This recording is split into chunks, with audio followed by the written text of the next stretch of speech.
Guiding your next pop culture journey, this is In Quest of Geek. The Tavern is always the beginning of a quest. It's where the team can come together to focus on introduction, speculation, and adventure. It's your chance to learn about your favorite fandoms or discover something new. This is our Tavern team. With you in the Tavern will be Alex Catherine, your host and professional moderator. Nathan, nerd analyst and examiner. And Cole, your personal geek color commentator. So pull up your personal character sheets and get ready to level up, because we're here to build better character.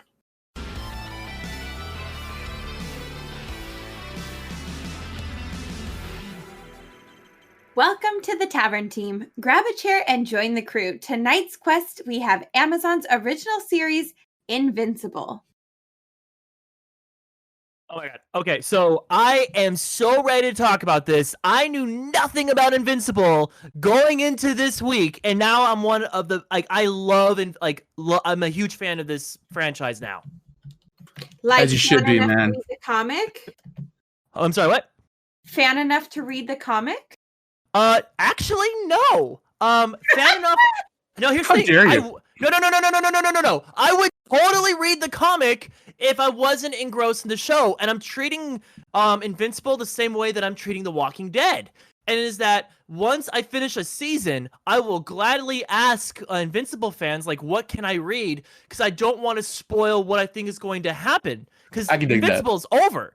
So I'm loving being surprised. I love speculating. But like with The Walking Dead, I was told up front, Daryl is a new character that's thrown into this. I don't know who has been made up in Invincible or what they've done different because it's so new into the show. I don't think they've done anything different yet. Well, there is a way to find out. Without being spoiled? My voice got real high for that one. Oh, Jesus. Well, it's the fear of spoiling that gets creeps in.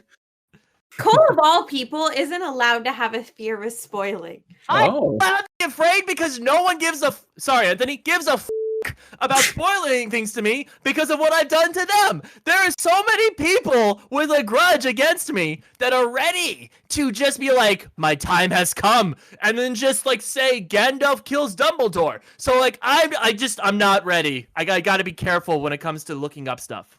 Damn it, Cole. Are you the one that walks out of theaters and starts like proclaiming the ending? Yes. Like, I can't believe blah blah blah betrayed blah blah blah. No, oh my gosh. I'll do something that I don't think is a spoiler. I'll be like, oh my god, can you believe that he got a pizza? And someone will be like, he got a pizza? He got a pizza? What does that mean? Why is he got a pizza? And then like, Cole, why'd you say he got a pizza? And I'm like, I don't know. Why'd you do that, man? You did something like that to Anthony that was big spoilery. No! I'm not letting this be canon. This is not going to turn into My Friends Have Readers. No. I made a joke that Deadpool was going to die because it's called Deadpool 2 and Deadpool's the main guy and there was no way in heck that Deadpool was going to die. And the movie starts with Deadpool dying. So you just make your jokes. You just trample through this field of other people's like entire imagination of what could happen. You just go la smash, die. Here's spoiler. Yay! You just frolic through everyone's broken dreams. Oh, apparently, yes. That's what I'm doing. That's what he does. And the thing is, it totally spoiled. So then Anthony watched the movie and was like, "Thanks a lot, Cole." but then the movie continues, and you find out he didn't die. And for anyone who hasn't seen Deadpool 2, I'm sorry. It's been a while. See the movie. I mean, it's legit when we all used to joke about Harry Potter or Dumbledore dying, and then when one of them does, you're like, "Oh no, now, I've done it." Like, you're not allowed to speculate. You're not allowed to guess. Dangerous. Dangerous. The loaded gun. Just playing Russian roulette with people's anticipations, man. Now, Invincible, surprisingly, for being out for so long, wasn't spoiled for me. Damn! I have no idea what this is going on. I just knew about the super suit. That's all I knew. Oh, really? Wow. The super suit? Yeah, his blue and yellow with the goggles look. That's the only thing that I knew because I've seen the cover everywhere. That is amazing. Yeah. For people who haven't heard of Invincible, does somebody want to kind of give like a basic overview of what it's about? Well, I can jump in there and give that a shot. Oh, See, good. You're the one I was hinting towards. I picked it up. You were nudging me with a stick. So Invincible is a comic series that went on for 144 issues. I am shocked that both of you are spoiler proof. I can't believe it.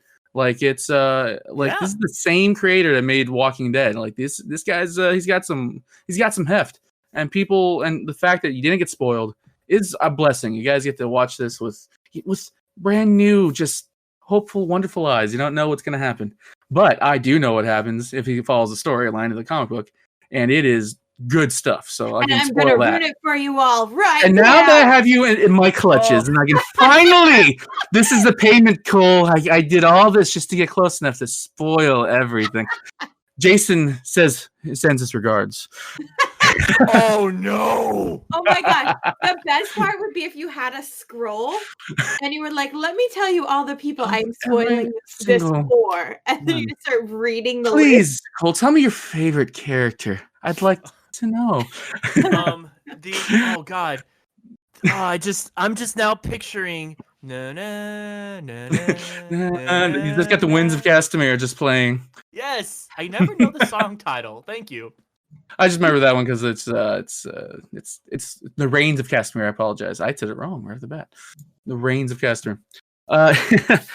Betrayals and spoilers aside, I'm gonna try and give as clean cut and unspoilery I can. So there will be a little bit of spoils, but yeah, there's gonna be some spoils, and we'll keep the damage to a minimum, merely scratches and bruising, nothing life ending. All right, so Invincible is from Image Comics, which is the third brother of the DC Marvel comic collective. Image is the upstart, the one that's tried to be the competition against these two big Coke and Pepsi. Image could be RC Cola, you'd almost say. No, they're cooler than RC Cola. Oh, you know, you're right. So They're cooler. They're more homebrewed. Yeah, I'll give them that. They're more of a homebrewed that only cool kids know about. And Invincible is a take on comic books, on superhero comic books, by the same guy that created The Walking Dead, Robert Kirkman.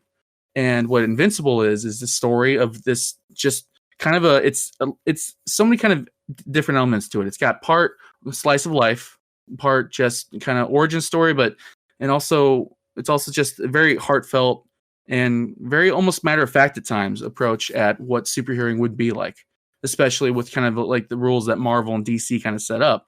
You have this setting where you have this kid, Invincible. He's a brand new 17-year-old superhero, and he's known since he was a kid that they would have superpowers because his dad is Omni-Man, the Superman of this universe, to help you kind of picture what he is.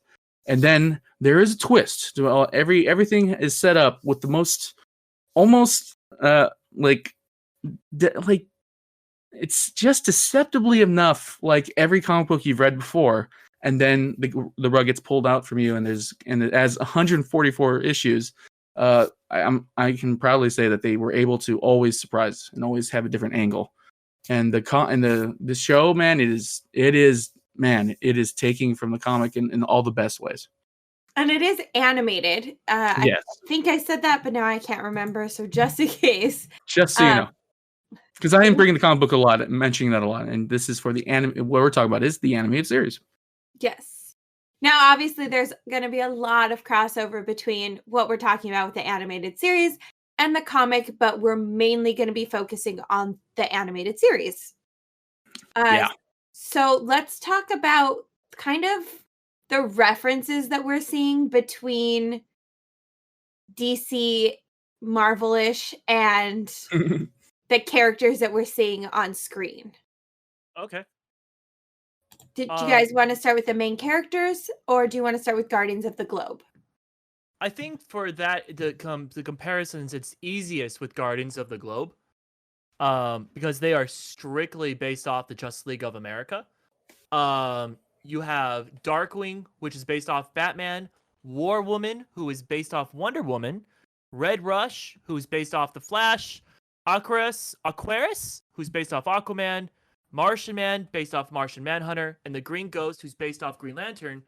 And for the show, the amazing fact about all this is they're all actors who used to be on The Walking Dead. It's a pretty amazing get. But I guess when that Robert Kirkman, like he's got that juice now. Yeah, and these aren't like, so they were in 1 episode, 2 episodes of The Walking Dead. No, these were all major characters. Some of them are still on The Walking Dead. For example, the woman who voices War Woman, Lauren Cohan, she plays Maggie, and she's back. So like, it's such a huge. I'm pretty sure they all got the phone call from Steven Yeun, and he was like, "Hey, I'm doing this show. Let's do it." Because so many talented people are on this show, excluding the Guardians of the Globe. But just got to go back to Guardians of the Globe. I'm sorry. But yeah. And I will say for people like, even I got all of those references. It probably helps that I'm also binging Young Justice right now. But oh yeah. Even I could be like, okay, that's the Batman, that's the Wonder Woman, that's the Flash. I did not make the Walking Dead connection, but I've also never seen The Walking Dead, nor will I ever see The Walking Dead. So that one was missed, but it makes sense that the writer of The Walking Dead then had cast from The Walking Dead. Well, the thing what I really appreciated about the Guardians of the Globe is for the first episode, it was like watching a Justice League show. Just with these characters who were more, I'm not going to use darker, but they weren't clean cut. They were more RC Cola. Fine, we'll use that comparison. They were RC Cola. I don't like this comparison. Everyone who loves Image, just know I am not. I'm not going with this. I'm just going along with it. Okay, they're more Knott's Berry Farm. Oh, that's a good one. Because if you want atmosphere, you go to Disneyland. If you want rides, you go to Six Flags. And then there's Knott's Berry Farm, who is up and coming. Yeah, Universal Studios is sitting there going like, "Come on, we got stuff here too." Yeah, it's on Halloween. Get out of here. Yeah, that's pretty much it. Yeah, but that used to be Knott's too. So maybe Universal will take over. Oh dang! They got Hogwarts. But anyway, I was captivated by the Justice League because I thought they were the Guardians of the Globe, because I was like, oh my goodness, they're gonna be, because like Alex said, Young Justice, they're gonna be going off in the distance.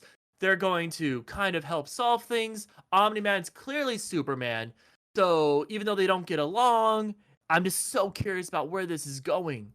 And it's great because the show starts off with the Guardians of the Globe, almost in a kind of back way, makes you think, oh, they're going to be the other leads, and it's because they're the archetypes, and they should be the leads, right? Nothing can possibly go wrong. Or at least they get kidnapped, or like my comic book brain was like, oh, so clearly something's gonna happen. They're gonna have to go off world, or the supervillain will keep them, or they'll be too busy. Story that keep kind of coming in and out around your main character. Yeah, and then Invincible will join up with them, will team up with them, and they'll be like, oh, there you go. So spoilers here, because we're getting close to that. Unless Alex, do you want to move on to the family unit? Do you want to do that? Let's just dive. Let's go into the family. Okay, we'll save spoilery stuff for a little further in. So the family, I don't know how what family this resembles in terms of Marvel or DC, because it kind of feels like it would be Peter Parker with Aunt May and Uncle Ben. No. This is very clearly Superman, Lois Lane, and their son. This is very much that. Okay, very clearly. I was going to say Superboy, but he was a clone. I never read the Connors, or not the Connor, the Jonathan stories. Oh, it gets crazier. DC. I mean, comic books have been around since the 30s, but Superman's had a son. He's had a grandson. He's been a clone. Everything's happened. And right now in DC, he has a son. Straight up, Superboy is his son, and that's what's happening right now in DC, which can change on a flip of a coin.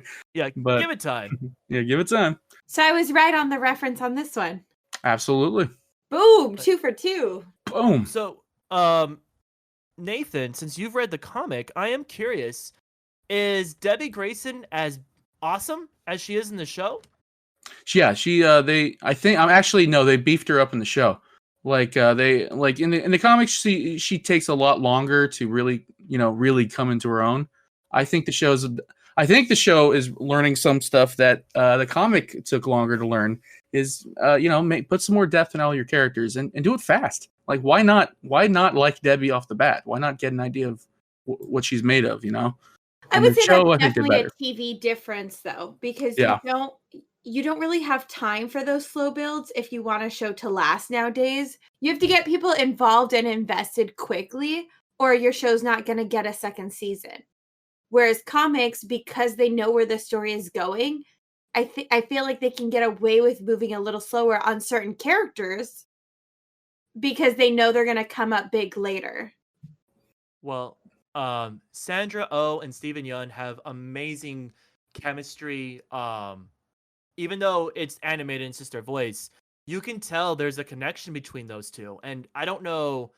So Steven Yeun plays Mark Grayson, who voices Mark Grayson / Invincible, and then Sandra Oh is Debbie Grayson, and she's from you may recognize her from Christina Yang and Grey's Anatomy. So yeah, she's from Raya and the Last Dragon, kind of a big deal. We did that episode on Quest to Geek before we did the split. It was actually like the last episode that we did before the split.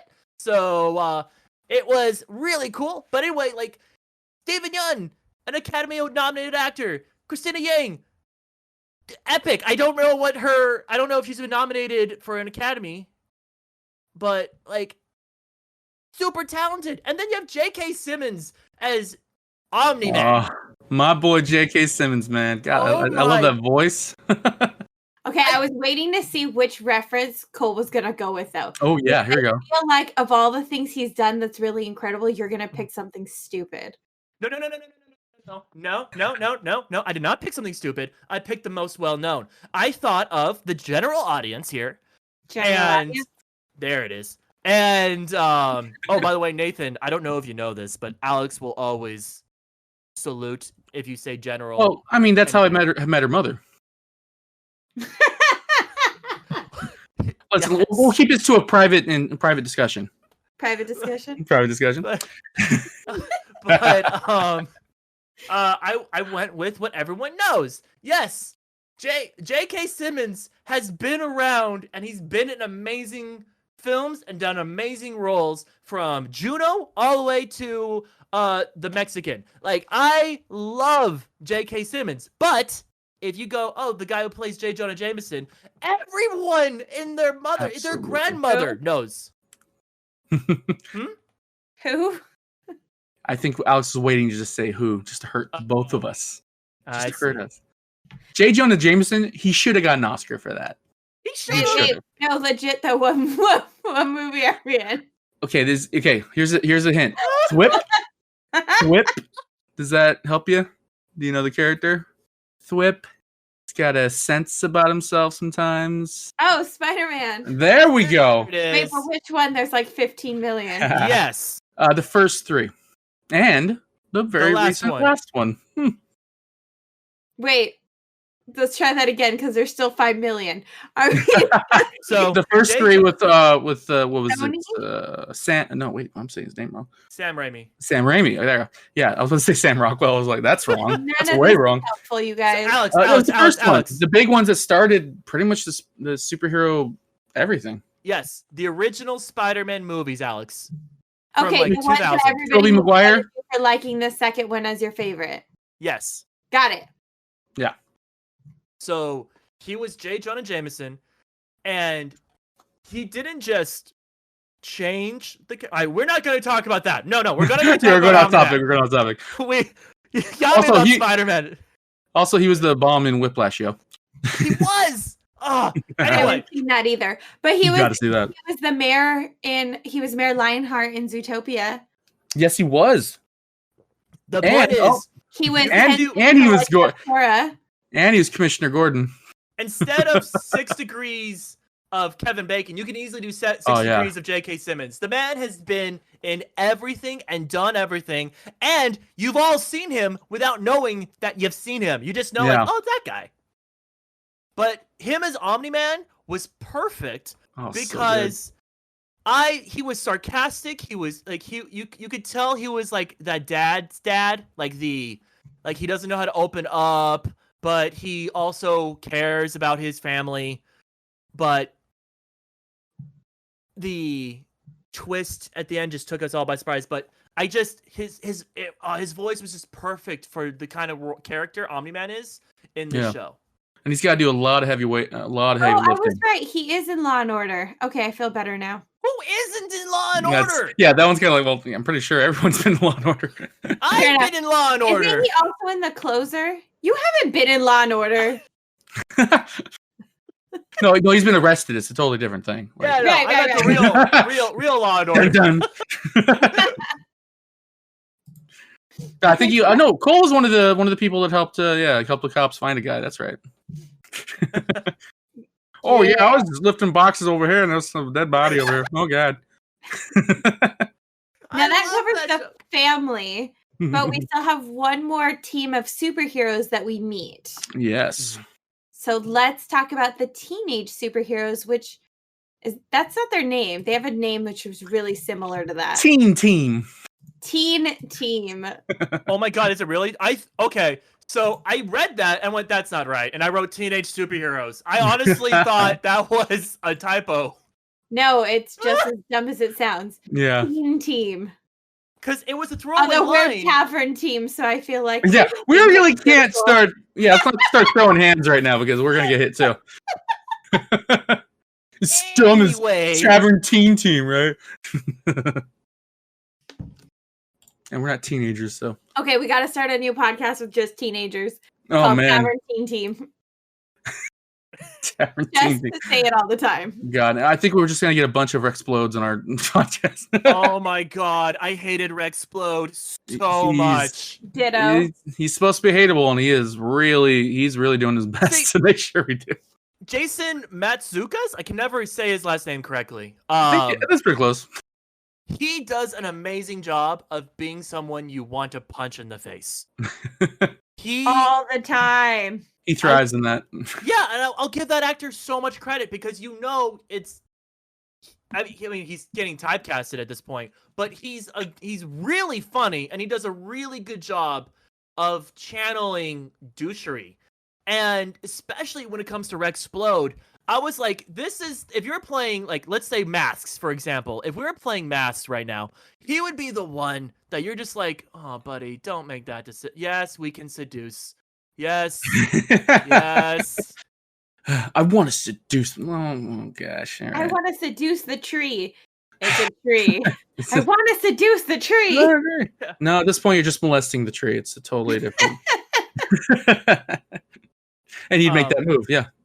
But then, so we also have Duplicate. We have Adam Eve, who is awesome. I cannot rave enough about Adam Eve. And then Robot, who's Nathan, is Robot a thing? Because Zachary Quinto is the most perfect voice. Because I don't know if I can trust him. And Zachary Quinto is definitely the actor you bring in for someone you don't know if you can trust them. Right. He burned us in Heroes already. Yeah, and he's playing very emotionless as Spock would do as well. Mm-hmm. And he was in Star Trek. You guys get the reference? Zachary recording on First Contact Day. Yay! Oh yeah, First Contact Day. And Robot is definitely a character to keep an eye on. He's got some depth to him. There's some cool stuff that they're showing right now. Like, oh yeah. Oh, I have some theories. Right now? Yes. Oh, okay. About Robot specifically, yes? Yeah. So my theories about Robot specifically is he's not evil. Because the first 4 episodes that we've seen, it seems like he's kind of being shady. There's that weird test tube baby. But because he's working with oh my goodness, where'd my notes go? Because he's working with Cecil Stedman, basically the Nick Fury of this universe. I think this is all a ploy to trick Omni-Man, and they're basically making a scroll in a test tube. He's getting like all of the blood so they can have like a superhuman to fight Omni-Man to protect them. Okay, two things. One, we're gonna go into spoilers from here. Okay. So just so audience knows.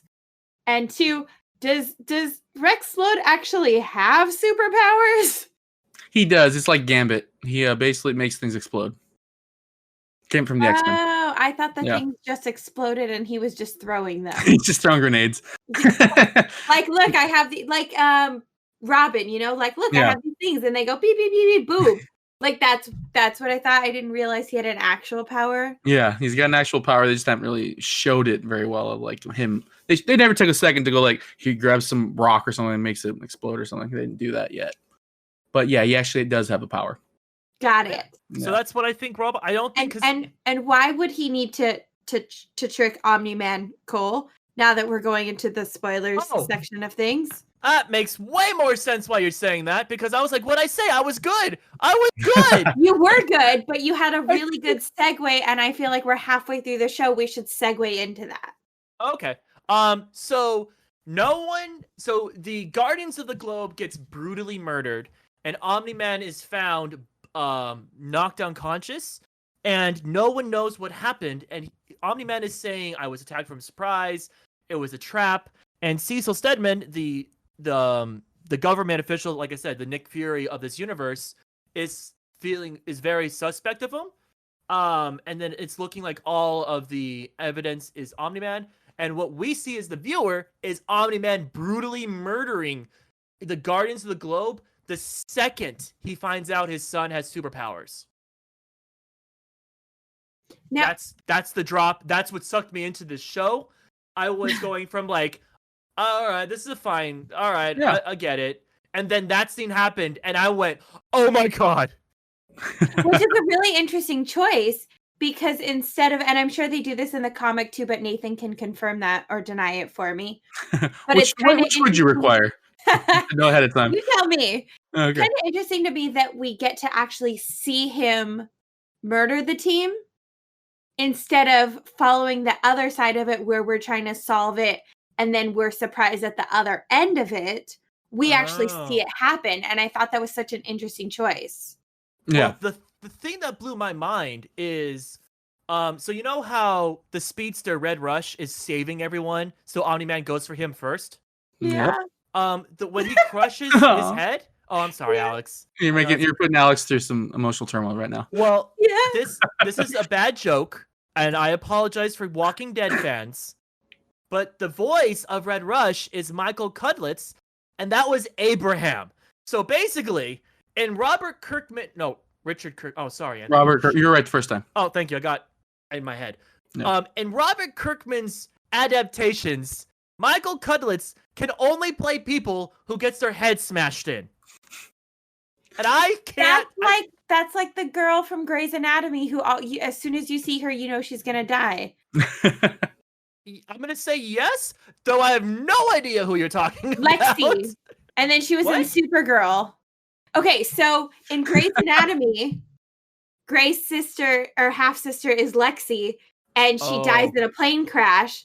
And then in the very first episode of Supergirl, the same actress, who I believe is Alexa or Lexi, something really similar, she's on a plane and the plane starts to crash, and then Supergirl saves the plane and rescues her. That's cute. But she's got kind of a Sean Bean factor. But she's one of those people that when you see her, you know she's gonna die. Well, she didn't die in that Not Another Teen Movie. She lived in that one. She made it. And Chris Evans was also in that movie. That's his debut.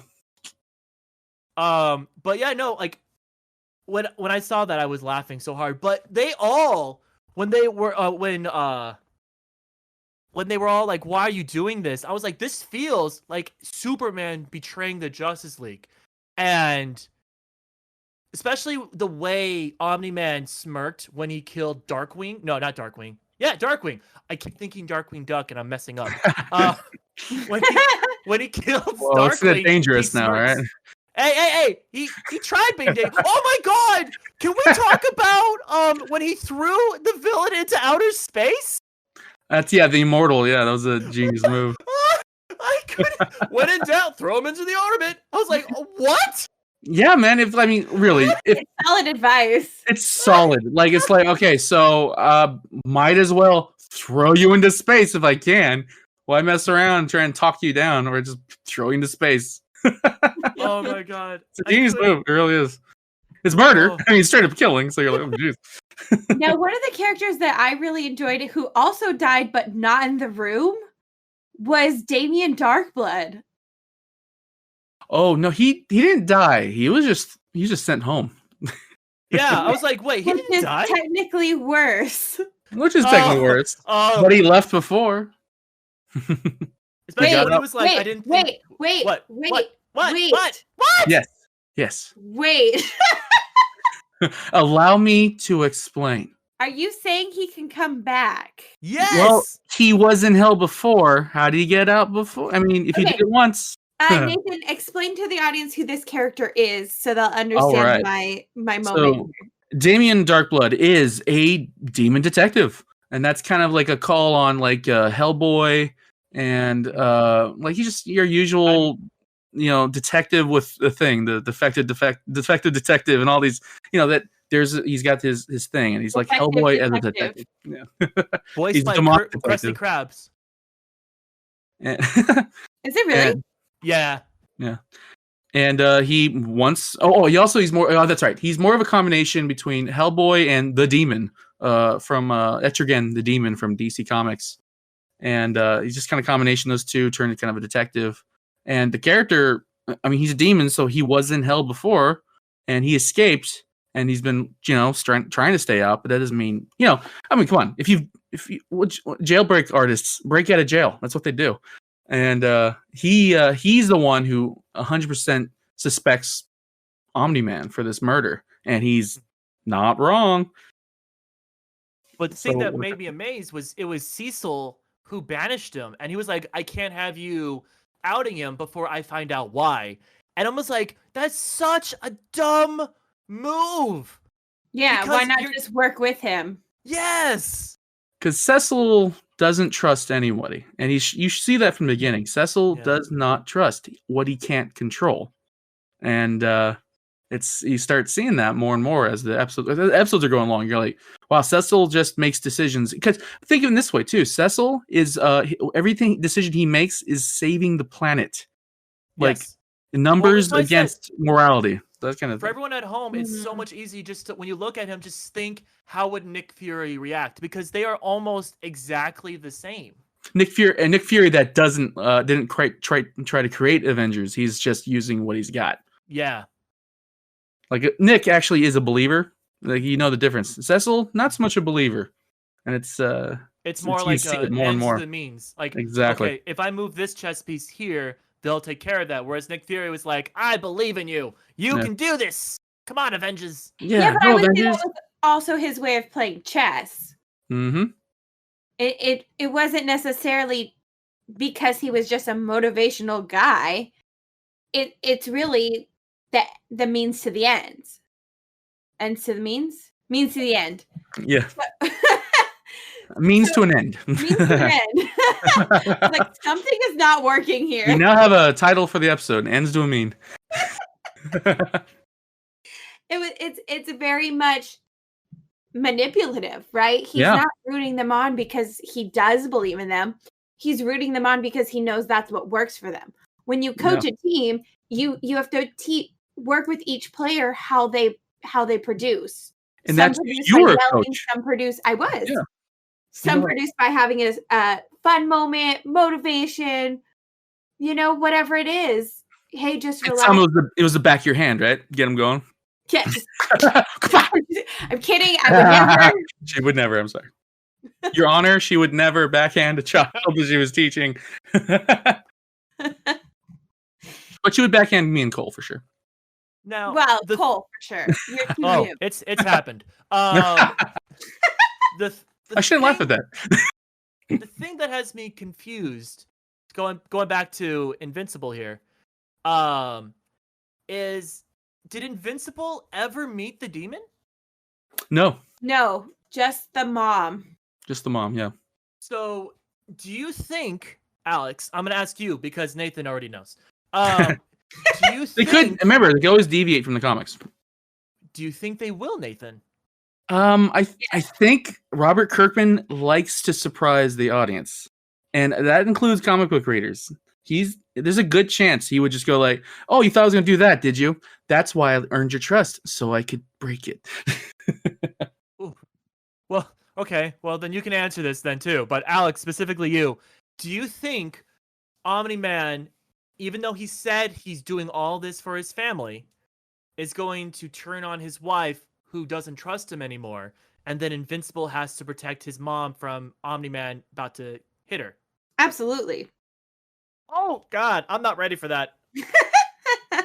I think it's gonna come further down the line. And this is, I don't want to spoil too much. We do talk about it in Dungeon Dive, so I'll leave a little bit that we spoil since Nathan is our guest on there. But Hey, Nathan confirmed something that I had kind of predicted, which is spoilery, so I don't want to ruin it for Cole. So I can't ask this question to either of you. Oh God. But I think that thing, which if you listen to Dungeon, you'll know what we're talking about. I think that thing is he's gonna turn on his wife before that event happens, but very close to that event. And I think it's gonna be where Invincible has to decide whose side he's on. Now, the thing that's interesting with that, apparently the thing you need to listen to Dungeon Dive to know what we're talking about here. I mean, if you want it spoiled for you, I'm happy to mention it. I mean, let's just we'll let people decide for themselves. I'm going to listen to Dungeon Dive, because, you know, I'm a company man. But the thing that has me intrigued is the way Omni-Man talks about his home planet. It always was in a positive light, but it was only when his son was little. And the minute his son gained powers is when he put this plan into motion. So what I think, and it's not really taking a deep dive here. This is just, I've read enough comics, I've seen enough shows. It feels like it's kind of like colonization, where they were saying like, hey, we're here to help them, but it's just conquering worlds. And that's what his planet does. And I think he wants to rule it with his son. Alex? Yes? Is this the thing that is not really going too far, but is something I need to be paying attention to? This might be the thing.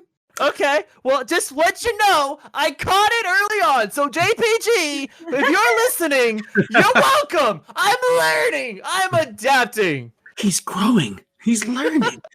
Oh my God. And in the show itself, there's a scene where Omni-Man's just taking on a civilization, an alien civilization, and he tells them right off the bat, Earth's not for you to conquer. He's not saying Earth's under my protection. He's saying it's not yours.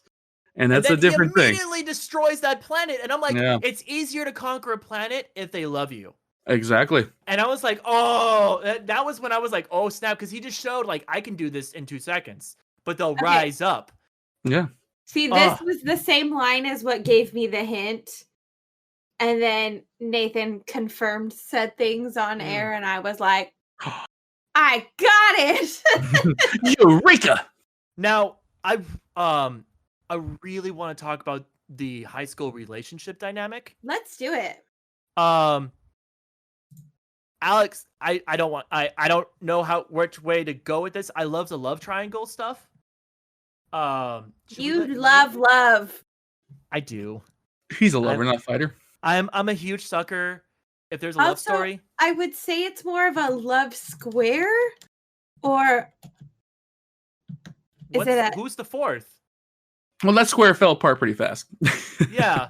That yeah, corner. but it really hasn't yet because okay, so let's draw this out for a second. Somebody tell me if I get this right. Eve is okay. Wait, right, ready? Okay, You can do this. We're ready. My mind is ready. Come I'm on. gonna do this super fast. Eve is with Rex, but Eve is kind of flirting with Invincible. Invincible is flirting with Eve, which makes Rex jealous. But Invincible is also into Amber because Amber starts flirting with Invincible. So Invincible goes with Amber, but then Eve and Rex break up because Rex sleeps with Kate, and then Eve goes back to Invincible, but then Invincible is still with Amber. But Invincible is also flirting with Eve, and Eve has turned down Rex, but Rex is still trying to get back with Eve, and Eve is mad at both Rex and jealous of Invincible and Amber. How'd I do? You're doing well, but that's That why is the Nathan and I dynamic are that you're saying doing. it's not a square because Rex has no chance. But he's trying. Is he? So He's here's trying his Rex way. the thing that scares me is I'm pretty sure Rex is gonna try and go for Monster Girl, and I just don't want to see that. I know she's 24. I just don't want to see that. Pentagon. Love I Pentagon. love Pentagon. For anyone who's confused why I don't want to see that, Monster Girl is a 24-year-old de-aging, so now she looks 14. 14, maybe 13. Yeah, Maybe so it's younger. like no. But Rex, the only way Adam Eve goes back to Rexplode is to make Invincible jealous. That's a tool. She'll be using him as a tool, not as Well, a he has actual. tool. But not as a an actual. He doesn't have a real chance. Yeah. But I like to think that Amy is better than that, especially the character they've been showing us. That she's like, she already. I mean, remember when she goes and sees that Mark is with someone, he was like, "Good for you."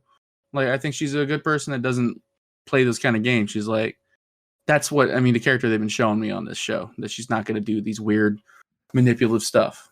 Well, That's what we can hope. We hope. I mean, yeah, again, they get a twist on us. And they are teenagers, and you have to remember, it's probably not going to be because she wants to get with him. It'll probably Invincible does something very teenage boy dumbness, where he gets in a fight with Amber, thinks he's single, goes for Adam Eve, and then what? We were on a break. Yeah, exactly. Or Don't learn. something crazy happens. They do some battle together. They almost die, and in the heat of the moment, they kiss. Oh, Oh. that's even much more possible. The we almost died dynamic. I love it. They met on the battlefield, and then And then he doesn't know what to do because how do you explain that to Amber when you can't tell her your secret identity, and it becomes a whole thing.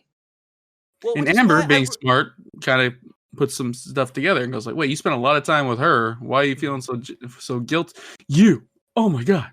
I don't get what Amber sees in him, honestly, because she is so smart. She is so independent. When he left her in his room for an hour, I imagine her just leaving after 20 minutes. That would be what the normal reaction would be. It's like, later, here's a text. Don't bug me. I'm out. Yeah. But I'm wondering what does Amber see? And that's a question you can ask. Like, how quickly does she put stuff together?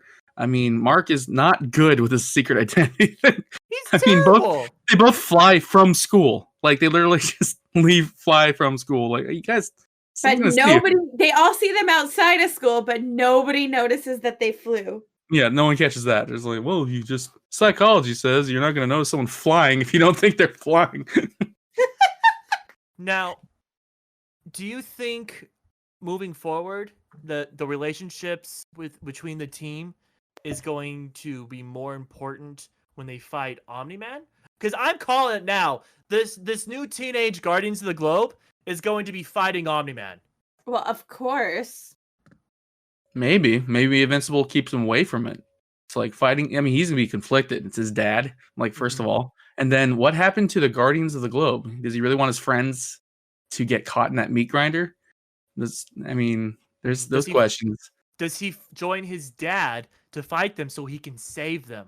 Ooh, you never know. He could just go he'd kill you, but I'll just incapacitate you.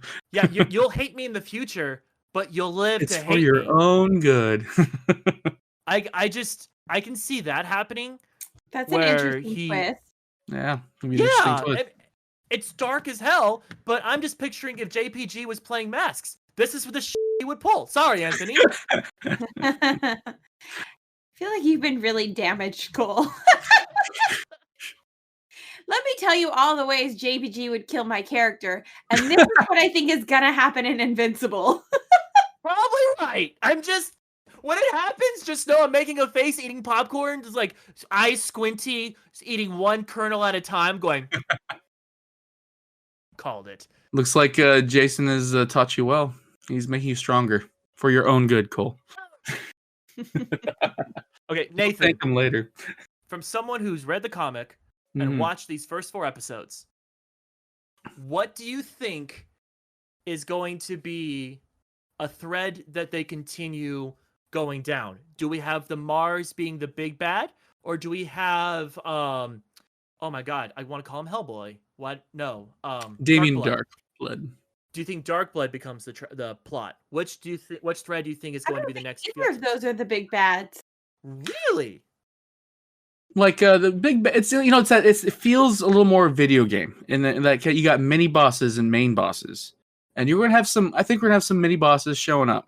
And from what I'm saying, if we introduced the Martians, but they weren't really a big threat. Those little squiddy guys, they weren't really a big threat to Mark. But what if they get to Earth? What does he got to do? It'll be more. I think it'll be moral quandaries. Like if someone's possessed, should he try and they're in a spot where they can, set off a nuclear bomb or something? Does he kill them? What are the choices he makes? That's what the comic already set that up. Is that no, there'll be moral quandaries. There'll be things like you have this strength. I mean, it's the whole question that shows up kind of in the whole way how Omni-Man dealt these things. There's going to be, if all you have is a hammer, every problem looks like a nail. It's said before, and he's got super strength. He doesn't have ways to be really careful. He either hits something really hard or he flies at it really hard. And there's going to be, I think we'll have these little situations where he's fighting. He might fight Darkblood down the line. I mean, the guy's going to probably be a demon out for revenge against Cecil and, Omni-Man. And what does Mark have to do to stop him? These are the questions that'll come up. Now, Alex, you disagreed with any of them. So who do you think? I what? Oh, so you disagreed with them being you were very definite. So I was like, what do you think is going to be the big bad? We saw them too early for them to be big bads. I agree with Nathan. I think what we've seen so far are going to be mini bosses. We're like, oh, these are the big bads, and then the big bad shows up, and you're like, oh no, that's the big bad. Just kidding. Let's hack it up. Everybody's gonna die. I also think we're going to start seeing him overuse his power where he punches somebody too hard and does damage. Because so far, we've seen exactly what Nathan said, right? He hits it really hard or he flies at it really hard. But so far, everybody's been able to take it, besides the lady when he accidentally landed poorly. I think we're going to see a little more of that, where he's still trying to control the power, so maybe he injures somebody too far. Yeah. Maybe he doesn't stop himself when he's punching somebody and he crosses the line and somebody has to do the whole, hey, Mark, stop, kind of, that moment. Yeah, wake him up, snap him out of it. He goes through someone's chest. Yeah, I think we have to see a moment of him crossing a line so that we know what his line is and he's learning what his line is. Yeah. Because also, remember, in just power build, just in a story of a power build, he's at level 1 or 2. He's not even at his max yet. And how do you know your max until you punch something, until it stops moving, And when something's trying to kill you in that heat of the moment, he's trying to kill him or his family. Adrenaline's going, and a little hint to what they've been showing is that there's some kind of anger stuff that the Mark's dealing with and Omni-Man deals with, and that's something to look out for. Too, that's kind of interesting here is the bad guys are things that we haven't seen. Whereas, in Justice League, DC, Marvel, we've seen the bad guys in the comics forever, but even still, it's the same bad guys popping up in the TV shows, right? Oh, it's Joker again. Oh, it's Mr. Freeze again, whatever. You keep seeing them, so we kind of know what the gauge is. And because they keep breaking out of jail, the heroes know what the gauge is, what the line is. But these aren't the same villains over and over again. So even with that, you're fighting in a new style each time. Yeah, you have to. He has to. Yeah, he's scrambling every time to figure out like it's okay. It's like Magneto shows up. You go, okay, magnetism. Don't have metal around. It's all these kind of. You just know what you shouldn't do or not do against him. We have every Right. villain that shows up. It's gonna be a guesswork. While he's getting they're trying to kill him and his friends. Now, just before we end this really quickly, is this something you enjoyed, and would you recommend it to others, or would you tell them to read the comic first? Nathan, I'll pass that to you first. Okay. You know what? Yeah, this is I'm agreeing with Cole right now. Watch the show, see what they're gonna do, and also pessimism. The show could get canceled. I mean, anything. I mean, I'm hoping it doesn't, but things get canceled left and right. They might go like, too expensive, we're done, and you never know. So it could get canceled, and then you have the comic books. You have 144 issues to go through. But right now, watch it. It's great. This show is great. It's got all the energy of the comic book that I loved, and it's directly connected to the guy who made Walking Dead, who's made Invincible. Robert Kirkman is deeply involved, and the art even looks like the art in the comics. It's pretty crazy. So yeah, man, watch it. It's great. Cole, would you recommend this to others? Oh, 100%. The first episode starts a little slow because it's the first, but once you get that finale of the first episode, you want more. This show is so well done, and the voice cast is amazing. Jumping on Nathan's back here, like, just because we have it's on a streaming site doesn't mean it's going to last forever, and it may not be able to finish.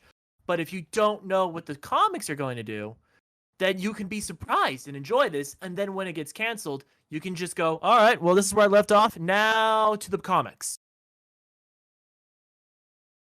I would say for me, I would recommend this show. And I this is going to sound weird. I thought the show was really good and not enjoyable at the same time. Really? Interesting. But I think that's because it's not my style of show.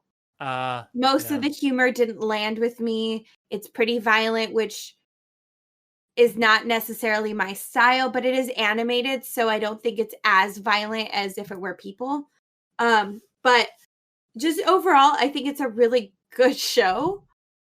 And I think everybody should at least get through the first or second episode before you decide. But for me, it wasn't enjoyable, but it was good.